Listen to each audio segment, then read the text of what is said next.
రాజన్న సిరిసిల్ల జిల్లా 18 ఏళ్లు నిండని పిల్లలకు వాహనాలు ఇవ్వటం, నడపమని ప్రోత్సహించటం చట్ట రీత్యా నేరం.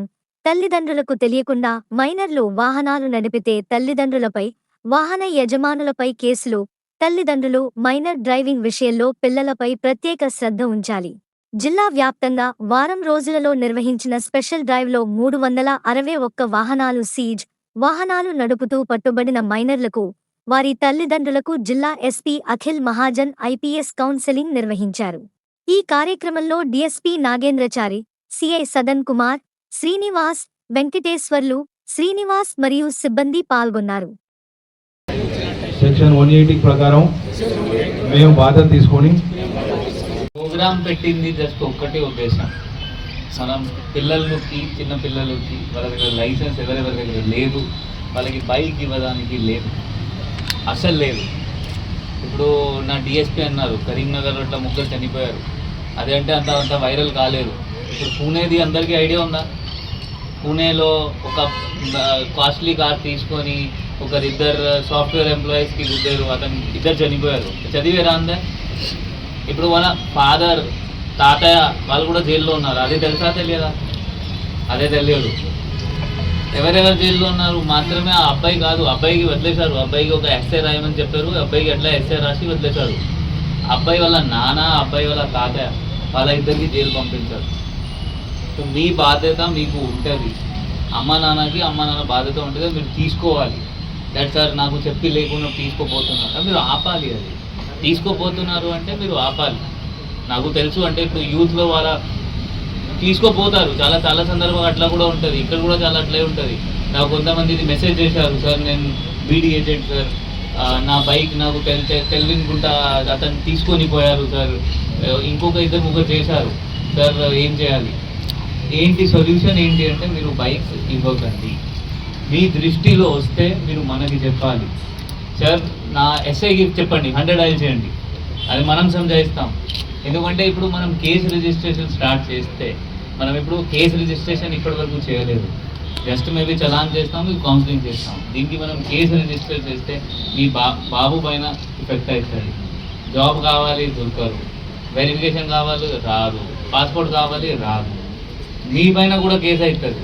ఎందుకంటే మీరు బైక్ మీరు ఇచ్చారు, అప్పుడు మీరు ఎట్లా చెప్పడానికి లేదు సార్, నాకు తెలియనుకుంటా, నాకు చెప్పకుండా తీసుకోపోయారు. ఇతను డిఎస్పీ ఏమన్నారు, 18 years వరకు మన అంత మైండ్ మంచి ఉండదు, మనం అంత డెవలప్ కాము, అందువల్ల గవర్నమెంట్ రూల్స్ పెట్టింది. 18 years అయితే మీరు ఎలిజిబుల్ అవుతారు, మీరు లైసెన్స్ కోసం అప్లై చేయండి, లైసెన్స్ వస్తే మీరు డ్రైవ్ చేయొచ్చు. దీనిలో చాలా సందర్భాలు మన పేరెంట్స్ తప్పు ఉంది. ఇప్పుడు మీకు చెప్తున్నాం, నెక్స్ట్ టైం మనం కేసు రిజిస్ట్రేషన్ స్టార్ట్ చేస్తాం. ఇప్పుడు పట్టుకున్న తర్వాత మనం 100% కేసెస్ రిజిస్టర్ చేస్తాము.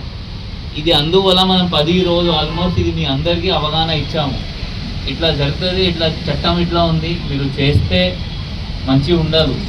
సో ఇది వార్నింగ్ తీసుకోండి, కౌన్సిలింగ్ తీసుకోండి, మీ ఇష్టం. బట్ ఇప్పటి తర్వాత మనం ఇది లైట్ తీసుకోము మైనర్ డ్రైవింగ్.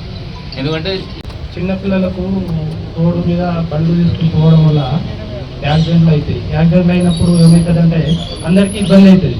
పిల్లలకు లైసెన్స్ ఉన్నది కాబట్టి రేపు బండికి ఇన్సూరెన్స్ ఉంటుంది, ఉండకపోవచ్చు.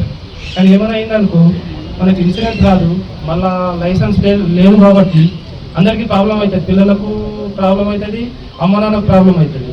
ఇప్పుడు ఏంటంటే కొత్త రూల్స్ తీసిండ్రు జీవో. ఏంటంటే చిన్నపిల్లలు బైక్ రైడింగ్ చేసినప్పుడు యాక్సిడెంట్ చేసినా, పోలీస్ స్టేషన్ పోయినా మనం మాట్లాడడానికి అక్కడ ఏముండదు. ఎందుకంటే ప్రాబ్లం బాగుంటుంది. చిన్నపిల్లలకు తెలియని వయసులో యాక్సిడెంట్ చేస్తారు. మా అన్న కొడుకు ఉన్నాడు, బండి ఇప్పించాడు మా అన్న, 3 లక్షలు పెట్టి బండి ఇప్పించాడు. బండి ఇప్పిస్తే దాని మీద పోయి అని పోతారు పిల్లలు, ఫోన్లో మాట్లాడతారు, ఇటు ఫోన్లో ఉన్న ఆలోచనలు ఉంటారు, బండి మీద ఉంటారు. ఎక్కడైనా యాక్సిడెంట్ అయితే నేను పానం పోతుంది, ఉన్న ఒక కొడుకు, మళ్ళా వెనక ఎవరైనా ఉన్నారంటే ఎవరు లేరు. ఆ ఒక్క కొడుకుని కాపాడుకోవాలంటే వాళ్ళ అమ్మ నాన్న కూడా కొంచెం చెప్పి, మేము కూడా చెప్తూ ఉంటాం సార్. నేను ఘనశ్యామ్ రోజా అని కరీంనగర్లో నేను రోడ్డు యాక్సిడెంట్ల సేఫ్టీ గురించి ఘనశ్యామ్ అన్న మాకు చాలా దగ్గర, మేము కూడా చాలా ప్రోగ్రామ్ చేసినాం సార్. Thank you sir. మా బాబు బైక్ డ్రైవ్ చేయడం ద్వారా దొరికాము మేము.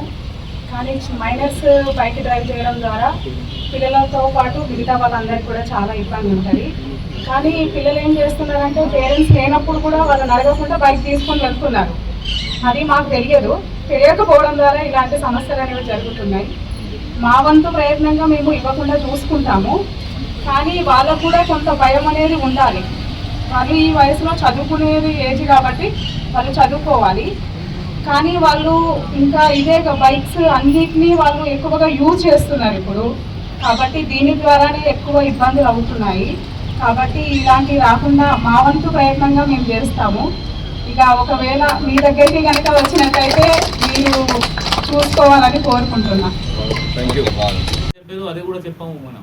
సో దట్ మీతో మళ్ళీ ఇంట్లో పోయి మళ్ళీ మీతో గొడవ చేస్తారు. అది కూడా అట్లా చేస్తాం, కావాలంటే అట్లా కూడా చేస్తాం. సో దయచేసి మీరు ఈ రెండు పైన మీరు అమలు చేయాలి. మనం ఇప్పుడు ఈరోజు సెషన్ పెట్టాము. దీని తర్వాత మళ్ళీ మీ కొడుకు దొరికితే మనం 100% ఇప్పుడు వీళ్ళ పేరు వచ్చినాయి మన దగ్గర, మీ పేరు వచ్చినాయి, మీ బైక్ నెంబర్స్ వచ్చినాయి. ఇప్పుడు మళ్ళీ ఇదే బైక్ మనం పట్టుకొని అప్పుడు మనం తప్పకుండా కేసు రిజిస్టర్ చేస్తాం. అది నా మాట. చట్టం ప్రకారం పోతాము. 336 IPC ఆ కేసు రిజిస్టర్ అవుతుంది. ఆ కోర్టులో అప్పుడు బండి నేను నాకు రిలీజ్ చేయడానికి లేదు. నేను బండి సీజ్ చేసి కోర్టు పంపాలి. కోర్టులో మళ్ళీ మీరు వకీలు పెట్టాలి, వకీల్ నుండి రిలీజ్ చేయాలి. అది కాకుండా మీ పైన కేసు రిజిస్టర్ అయితే కోర్టులో నడుస్తుంది. ఆ కోర్టు మళ్ళీ ఒక నెల 2 నెలల శిక్ష ఇస్తే అది కోర్టు ఇస్తాం. సో దయచేసి ఈ రెండు చట్టం మీరు తప్పకుండా గట్టిగా ఫాలో చేయాలి. చేస్తారా? మళ్ళీ ఇక్కడ నేను అంతమంది పిలవదని అవసరం లేదు కదా.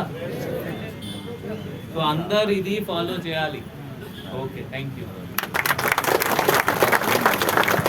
ఇంకొక ఇప్పుడు కొంతమంది మేబీ మీరు మీ పోలీస్ స్టేషన్లో పట్టుకున్న వాళ్ళు రాలేదు, వాళ్ళకి మళ్ళీ 6-7 మంది దగ్గర వాళ్ళకి రిలీజ్ చేయకు